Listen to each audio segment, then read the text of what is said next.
ওবায়দুল কাদের একজন রাজনৈতিক জোকার। তাকে সাধারণ সম্পাদক বানিয়ে দলের বিপর্যয় ডেকে এনেছিল আওয়ামী লীগ। তার নির্দেশের কারণেই জুলাই অভ্যুত্থানে হাজার হাজার মানুষ হতাহত হয়েছে, এমন মন্তব্য করেছেন আন্তর্জাতিক অপরাধ ট্রাইব্যুনালের চিফ প্রসিকিউটর আমিনুল ইসলাম।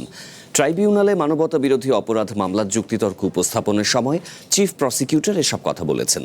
এই মামলায় ওবায়দুল কাদের, মোহাম্মদ আরাফাত, নিষিদ্ধ ছাত্রলীগ নেতা সাদ্দাম ও ইনান সহ 7 জনের সর্বোচ্চ শাস্তি চেয়ে যুক্তিতর্ক উপস্থাপন শেষ করেছে রাষ্ট্রপক্ষ।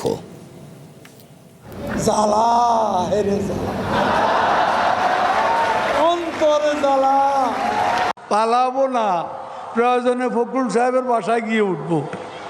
কি জায়গা দেবেন?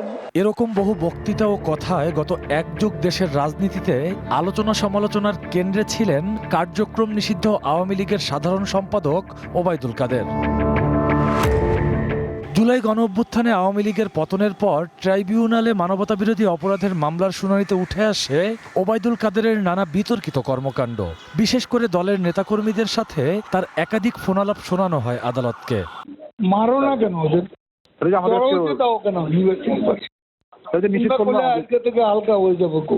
বুধবার ওবায়দুল কাদের সহ আওয়ামী লীগ, যুবলীগ ও ছাত্রলীগের 7 শীর্ষ নেতার বিরুদ্ধে প্রসিকিউশনের যুক্তিতর্ক শেষ হয়। শুনানিতে চিফ প্রসিকিউটর বলেন, ওবায়দুল কাদের জেনে শুনেই জুলাই আন্দোলনে মানুষ মারার নির্দেশনা দিয়েছেন। তিনি বাংলাদেশের ইতিহাসে একজন রাজনৈতিক জোকার বা পলিটিক্যাল ক্লাউন। কারণ তিনি তার যে বিভিন্ন সময়ের যে ডায়ালগ, কথাবার্তা, এটা কখনোই কোনো একজন রাজনৈতিক নেতা সুলভ কোনো বক্তব্য নয়। মামলার সব আসামির সর্বোচ্চ শাস্তির দাবি সহ তাদের সম্পত্তি বাজেয়াপ্তেরও দাবি জানান চিফ প্রসিকিউটর। সম্পত্তি বাজেয়াপ্তির আদেশ হয় অথবা যে জরিমানার আদেশ হয়, সেটা কি প্রক্রিয়া আদায় হবে বা বাস্তবায়ন হবে, সেটির জন্য যেহেতু আমাদের রুলস অফ প্রসিডিওরে ক্লিয়ার কোনো প্রভিশন নাই, পাবলিক ডিমান্ড রিকভারি অ্যাক্ট এবং ফৌজদারি কার্যবিধি 386 ধারার অনুসরণ করে যেন এইটি প্রয়োগ করা যায়।